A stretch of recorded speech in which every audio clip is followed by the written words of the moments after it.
There is absolutely zero doubt in my mind. Rachel Meghan Markle was a semi-expensive yacht girl, and she knows it. Many of you have seen this picture already. You see that there's Meghan with her Cajuna hat. When Sarah Ferguson opened her mouth this time, the royal world didn't just listen, it froze. And trust me, what she said wasn't gossip, it was pure dynamite.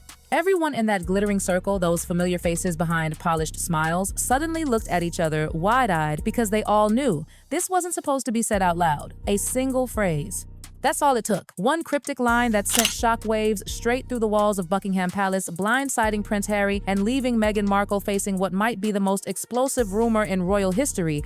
Apparently, Sarah Ferguson introduced Meghan to Prince Harry, but oh, that wasn't even the real bomb. It began so casually, Fergie, that ever-smiling Duchess with a smirk that hides more than it reveals was mid-conversation when a reporter overheard her drop the words that would detonate like thunder across the world. Meghan was Andrew's first client, and in that instant, the air wise that me changed. Meghan Markle was introduced by Sarah Ferguson to Prince Harry. Within hours, headlines exploded. Social media went absolutely wild. Hashtags, tweets, reels, think pieces. Meghan's yacht days became the trending storm nobody could stop. But this time, it wasn't a rumor bubbling from dark internet corners. This came from inside the royal camp. Sarah Ferguson, the woman who's been silenced, shunned, and resurrected more times than any royal alive, was suddenly hinting at something much darker. And she wasn't backing down. Behind closed doors, Prince Harry was reportedly stunned. Palace aides scrambled in panic. The firm's iron wall of silence cracked. Because what could Fergie possibly mean by first client? Why now? And what kind of secret past could possibly link Meghan Markle, the Hollywood actress turned Duchess, with Prince Andrew's infamous social circle? Meghan Markle was introduced through Marcus Anderson to Sarah Ferguson. This isn't just another royal scandal. No, this is a ticking time bomb, one that could reopen the monarchy's deepest wounds. And as more voices start to whisper, one haunting question keeps echoing across Windsor. Did Fergie accidentally speak the truth, or did she light the match on purpose? Because what happened next, no one in that palace was ready for. It began like any other royal weekend: smiles, charity luncheons, polite rehearsed grace. But behind those sparkling tiaras and polished manners, something was brewing. Whispers of an unguarded moment from Fergie had already begun circulating among insiders. At first, no one believed it. Fergie, after all, has danced through decades of tabloid storms. She knows how one loose word can ignite a media wildfire, but this time, she didn't seem to care. At a private Mayfair event, surrounded by the usual cocktail of aristocrats and sly journalists, Fergie reportedly leaned in and said it calmly, like it was nothing. People forget Meghan's first royal connection wasn't Harry. The room froze. A nervous laugh here, a cough there, but everyone knew it wasn't a joke. Was a yacht girl, that's right. It's mentioned in the book. Meghan used to entertain as a yacht girl. Now, I'm not saying it's true. I'm not saying it happened, but I am saying Harry knows it. And just like that, her words spread faster than champagne being poured. Phones buzzed, screens lit up. Andrew's first client. The phrase crawled through gossip chats, leaked into newsroom drafts, and before midnight, Twitter had gone nuclear. Harry, according to close insiders, didn't want to believe it. He's heard rumors before every royal has, but this one came from inside the house. By dawn, royal correspondents were piecing together timelines connecting Meghan's Hollywood past to Andrew's yacht circles. Events wrapped in controversy and secrecy. The palace PR machine panicked. No comment, they said quietly. But journalists were already sharpening their knives. And I wonder if Prince Andrew's going to come out and say, hey, Harry, I did your wife quite a few times on yachts before you got. Behind those gilded palace doors, one question simmered like poison. Was Fergie exposing a buried secret or settling an old score? Because if this was revenge, oh, it was just the beginning. Before the tiaras, before the interviews and Montecito life, Meghan Markle was a hustler in Hollywood. Ambitious, strategic, endlessly reinventing herself. The industry wasn't kind to newcomers. And Meghan, she knew it better than anyone. Between small acting gigs, red carpets, and charity events, she was building her image brick by brick, smiling, calculating, magnetic. Friends from her early days still talk about that charm, how she could walk into a room full of producers and somehow leave it owning the spotlight. But in those same rooms, she also brushed shoulders with businessmen, moguls, and occasionally the kind of royal-adjacent faces who moved in elite, exclusive circles. Jeffrey Epstein was also Harvey Weinstein, very prominent. There were members. Meghan Markle was just one of the working girls for Soho House. Call girl, working girl, escort, whatever you want to call it. That's what she was. Among those circles were the infamous yacht gatherings, lavish floating parties where deals, introductions, and reputations were made. They weren't sleazy, but they weren't innocent either. People called them opportunity waters, where favors and whispers often traveled faster than the wind. Rumor had it, Meghan was spotted at a few. Never confirmed, just sightings and blurry photos that resurfaced years later. But that's what made Fergie's words so dangerous. By tying Meghan's yacht days to Andrew's world, Fergie didn't just start gossip, she rewrote history. And tabloids, they devoured it. An actress turned duchess linked to one of the monarchy's most controversial figures, whether true or not, the perception alone was explosive. Because in the royal world, perception is power, and Fergie knew that better than anyone. To truly feel the impact of Fergie's words, you have to step into the dark, complicated shadow that follows Prince Andrew everywhere he goes.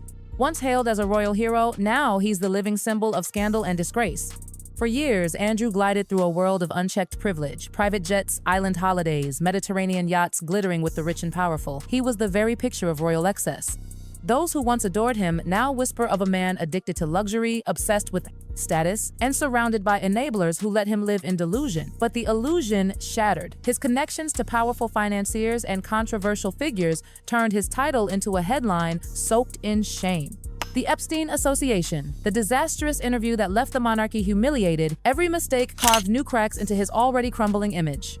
So when Fergie dropped that one line about Meghan linking her name to Andrew's world, it wasn't just shade, it was nuclear. She had, intentionally or not, tied Meghan Markle, already polarizing, already scrutinized, to the darkest chapter in royal history.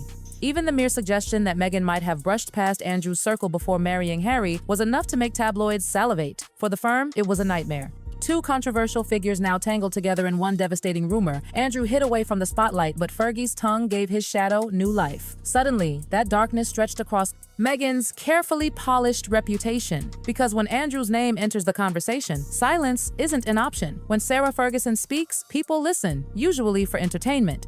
But this time, she sounded like thunder. It happened during what should have been an off-record chat in a quiet London square. Fergie leaned in, that trademark mischievous glint lighting up her eyes, and said the sentence that froze everyone around her. Let's just say Meghan was Andrew's first client. Casual tone, almost playful. But the moment hung in the air like poison. Those words didn't just sting, they burned. Within hours, her remark leaked. By morning, journalists were circling like vultures, dissecting every syllable. Did she mean client as a metaphor, a jab at Meghan's ambitious networking, or something literal, something darker lurking in Andrew's past? No one knew, and that ambiguity, that's what made it irresistible. Fergie didn't confirm it. She didn't deny it either. She did what Fergie always does, retreated behind charm, tossing out polite smiles that say everything and nothing at once. But inside Buckingham Palace, tempers were boiling. Communications teams scrambled to distance the senior royals from the fallout. Yet behind the scenes, people whispered, she knew exactly what she was doing. Because if there's one thing everyone knows about Sarah Ferguson, it's that chaos is her comfort zone. This wasn't a slip of the tongue, it was a calculated spark. By aligning Meghan's name with Andrew's infamy, she didn't just gossip, she shifted the entire royal narrative. Suddenly, Meghan's silence looked suspicious. Harry's frustration looked justified, and the world waited for a response that never came. Then came the bigger question, why now? Every royal revelation hides a motive, and Sarah Ferguson's bombshell was no exception. To understand it, you have to trace her story, one of exile, redemption, and relentless reinvention. She's no stranger to scandal. From toe-sucking headlines to financial collapses and tearful apologies, Fergie has lived through the full cycle of humiliation and comeback.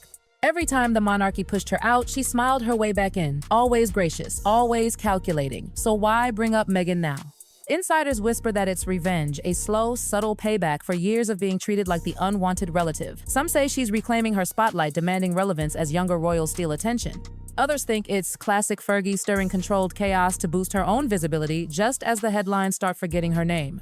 And maybe, just maybe, she was trying to shield Andrew, creating a new distraction to divert the world's gaze. Whatever the motive, one thing's clear. Fergie understands timing better than anyone alive. She's survived decades of disgrace by mastering selective truth-telling, feeding the press just enough to stay indispensable. And this might be her boldest gamble yet. In a single sentence, she redirected global attention, reopened royal wounds, and once again planted herself at the center of the storm. Whether it was strategy or desperation, Fergie had reminded everyone that no one manipulates the royal spotlight like her. The morning after her remark exploded, Buckingham Palace went into quiet crisis mode. No statements, no denials, just that eerie royal silence thicker than the gates themselves. But inside, chaos was brewing. Phones buzzed nonstop. Advisors shuffled through emergency meetings. Every corridor hummed with one shared dread this wasn't going away anytime soon. Every branch of the family found itself under scrutiny, and no one wanted to be the first to blink. Prince Harry, sources say, was furious, humiliated publicly, yet painfully aware that any angry response would only make things worse. Meghan reportedly withdrew, canceling appearances and staying aplanan and off-camera. Her team went into overdrive, exploring every legal option while trolls online celebrated the chaos. It wasn't just the rumor that heard it was who said it. Fergie wasn't some faceless critic. She was family. Meanwhile, senior royals distanced themselves, pretending neutrality while watching every headline like hawks. Behind palace walls, damage control became an art form. Advisors tried to drown the scandal with positive press charity events, smiling photo ops, but the story refused to die. Andrew's first client. Those 3 words lingered in headlines like smoke you couldn't clear. Inside private corridors, resentment boiled. Some accused Fergie of betrayal. Others wondered if she'd been set up. But one thing united them all: fear. Fear that this new scandal could reopen the wounds left by Andrew's disgrace. Fear that the monarchy's illusion of control was slipping again. By dawn, the palace was pretending calm, but panic was everywhere. Aides rushed through meetings, carrying folders stamped urge in tea, whispering about containment strategy. The firm's golden rule, never explain, never complain, suddenly looked useless. Fergie's casual remark had detonated across the media landscape, and now the royal image was burning once more. Inside, the family debated, distance themselves from Fergie publicly or let it all burn out. But the problem ran deeper than PR, it was trust. Because this betrayal hadn't come from an outsider, it came from within. Harry, sources whispered, was shattered. Should he confront Fergie? Ignore her? Let lawyers deal with it? Meghan stayed silent, but her silence screamed louder than any statement. Even palace staff felt the tension. Doors shut faster. Conversations dropped mid-sentence. Smiles felt manufactured. Every step, every look risked becoming tomorrow's headline. The courtiers tried to shift attention back to royal duties, but the public wasn't buying it. The story had grown, claws, and it was holding on tight. Behind their polished smiles, the royals were suffocating, desperately hoping the storm would pass. But deep down, everyone knew this time was different. The danger wasn't coming from the outside world, it was blooming from their own bloodline. Meghan's silence now hangs over the palace like a storm that refuses to break. Harry's trust feels shaken to its core, and the monarchy is once again haunted by ghosts it thought were gone for good. Every time they try to control the story, another secret leaks through the cracks. Because if this is what Fergie dares to say in public, imagine the whispers echoing behind those palace walls. And just when you think the storm has passed, brace yourself. The next wave is already on its way.